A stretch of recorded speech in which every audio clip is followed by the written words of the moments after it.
Now I'd like to talk about a few things that bring us together, okay? Things that emphasize our similarities instead of our differences, which is all you ever hear about in this country, is our differences. It's all they ever talk about. Politicians and the media, always pushing the things that separate us, things that make us different. That's the way the ruling class operates in any society. They divide the rest of the people. They keep the lower and the middle classes fighting with each other so that they, the rich, can run off with all the fucking money.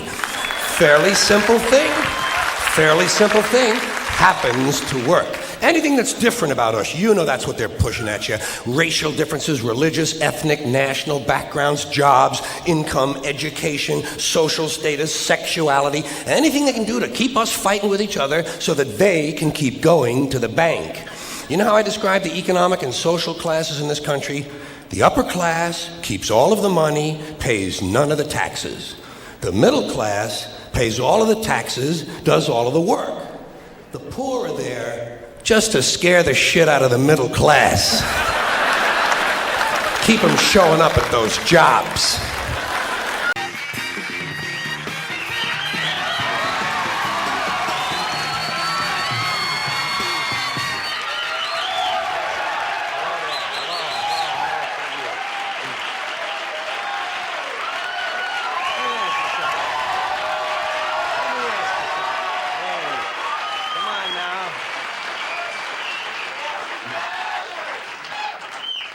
Who was that guy on the tape? Does anybody know who that was? He sure had a lot of hair, I'll tell you that. Hey, I hosted the very first Saturday Night Live 9 years ago, and they told me if I did a real good job, they'd have me back. So here I am, and I'm really glad that some people live up to their word. On that first show, I did a monologue about God, and before the show was over, by 1 in the morning, we had the Archbishop of New York, Cardinal Cook, on the phone complaining about the monologue. Seems he didn't think that God was a suitable subject for a monologue. Okay in a sermon, but not in a monologue. And I didn't really say anything that wrong, I felt. I mean, all I said was, it was my feeling that if you look at it real carefully, that maybe God isn't perfect. You know, just maybe he's not perfect. I mean, if he created us in his own image and likeness, how perfect could he be, you know? I mean, if God created everything, I'd say he has a serious quality control problem. And I think it shows up in his work. I mean, if you take a look at a mountain range, they're all crooked. They're not nicely up in a line. They're all different sizes, you know. Leaves, the same thing. You can't find two leaves the same. Even fingerprints. He can't make two fingerprints the same. He's got 4.5 billion people to work with. He can't make two of them the same. Now, the reason I'm repeating these things is because I thought maybe now that I'm back, maybe we could get the Archbishop on the phone again tonight. Now, it's not the same man. Now it's Archbishop O'Connor, and I'm not sure about his viewing habits. I don't know how late he stays up at night. Probably he's working on some really tough, serious government problem at this time. You know? Well, these days, clergymen have to devote so much time to politics that they really don't have any time to think. Much less watch TV. But who knows? Now that the election is over, maybe he's sitting over there with Jerry Falwell, splitting a pizza, reading the Constitution and flipping the dial, and maybe they'll give us a call. I told them in the control room if we got a call from Archbishop O'Connor, please take a number and I'll get back to him, okay? And hey, speaking of Jerry Falwell, this has been a strange year. 1984, we started with Orwell and wound up with Falwell. And I'm not really sure how this church and state separation stuff is going to work out. Personally, I'm in favor of the separation of church and state. My feeling is that either one of these institutions screws you up bad enough on its own. You put them together and you got certain death. So I would like to begin the show with a prayer tonight, if you don't mind. This is a little prayer dedicated to the separation of church and state. And I guess if they're going to force those kids to pray in school, they might as well have a nice prayer like this.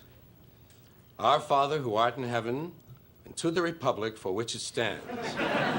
Thy kingdom come, one nation, indivisible as it is in heaven.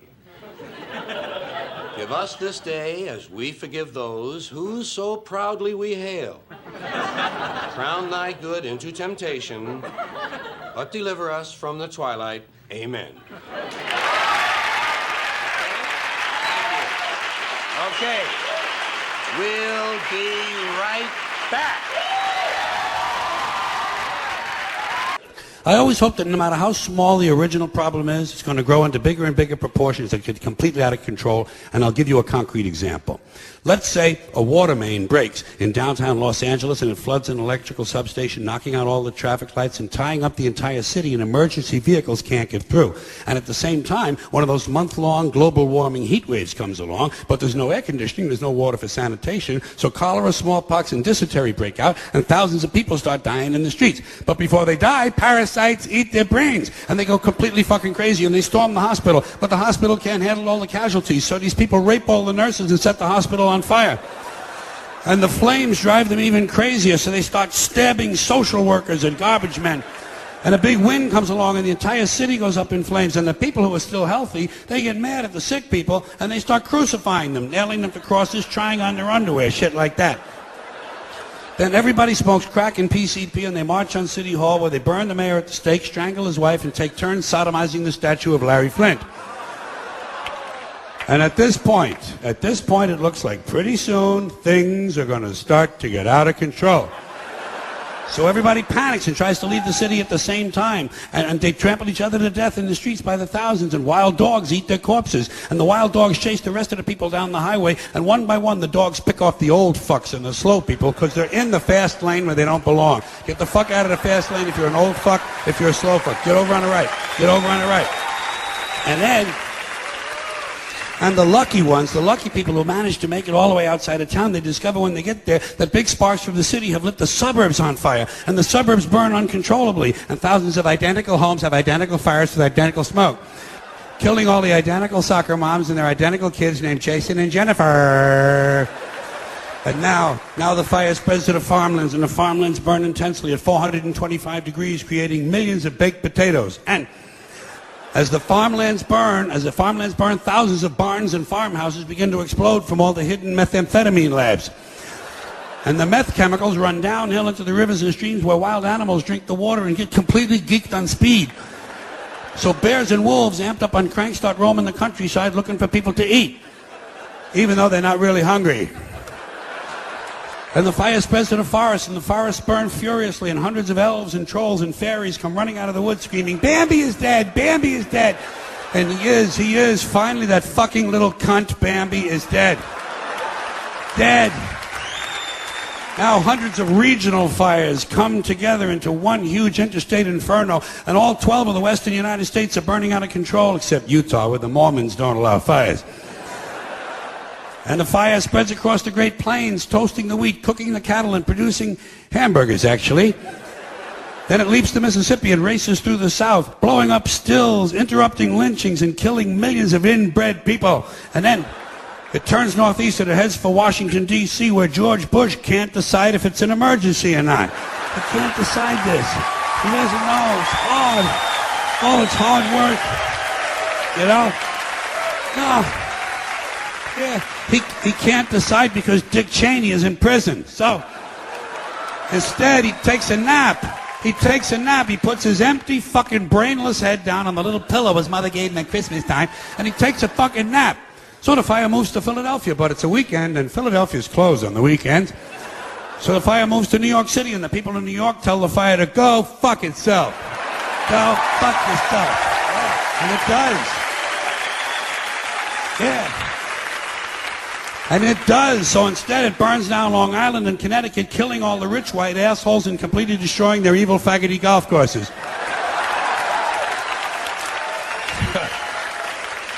And while all this is going on, Canada burns to the ground, but nobody notices. And now the entire North American continent is on fire, producing a huge thermal updraft and creating an incendiary cyclonic macro system that forms a hemispheric megastorm, breaking down the molecular structure of the atmosphere and actually changing the laws of nature. Fire and water combine. Burning clouds of flaming rain fall upward. Gamma rays and solar winds ignite the ionosphere, creating huge clouds of ionized plasma. Bolts of lightning 20 million miles long begin shooting out of the North Pole, and the sky fills up with green shit. And then suddenly, the entire fabric of space-time splits in two. A huge crack in the universe opens, and all the dead people from the past begin falling through. Babe Ruth, Groucho Marx, Davy Crockett, Tiny Tim, Porky Pig, Hitler, Janis Joplin, Alan Ludden, my Uncle Dave, your Uncle Dave. Everybody's Uncle Dave. An endless stream of dead Uncle Daves falling through the crack.